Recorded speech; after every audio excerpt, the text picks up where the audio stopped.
Pilipinas, tunay kang tanglaw namin. Ilaw ka ng Pilipinas.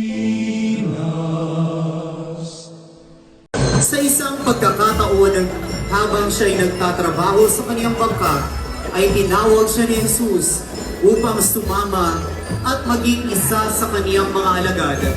Si San Pedro ay isa sa mga pangunahing saksi sa mga pangyayari sa buhay ni Jesus, kabilang ng mga milagro, pag-aaral, at ang pag-akyat sa Golgotha. Siya ang itinuturing na bato o bato ng simbahan sa taniyag na pahayag ni Jesus sa Mateo 16:18, kung saan sinasabing itatayo ang simbahan sa kaniya. Si San Pedro ay naglakbay sa iba't ibang lugar upang ipahayag ang Ebanghelyo.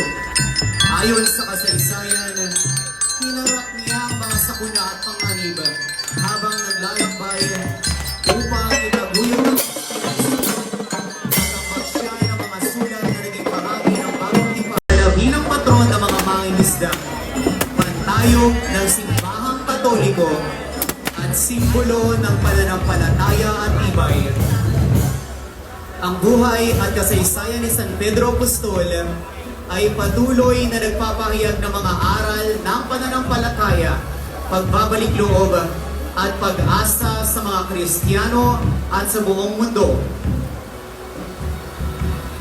San Pedro Apostol, panalangin mo kami. kasama po ng parosa ni San Pedro Apostol ay ang ministry, mga religious organizations, mga deboto mula sa parokya ni San Pedro Apostol. Ngayon din, kasama po ang kanilang butihing pura paroko, Reverendo Padre Francis Prane. Maraming salamat po sa ating mga kaibigan mula po sa distrito ng San Pedro.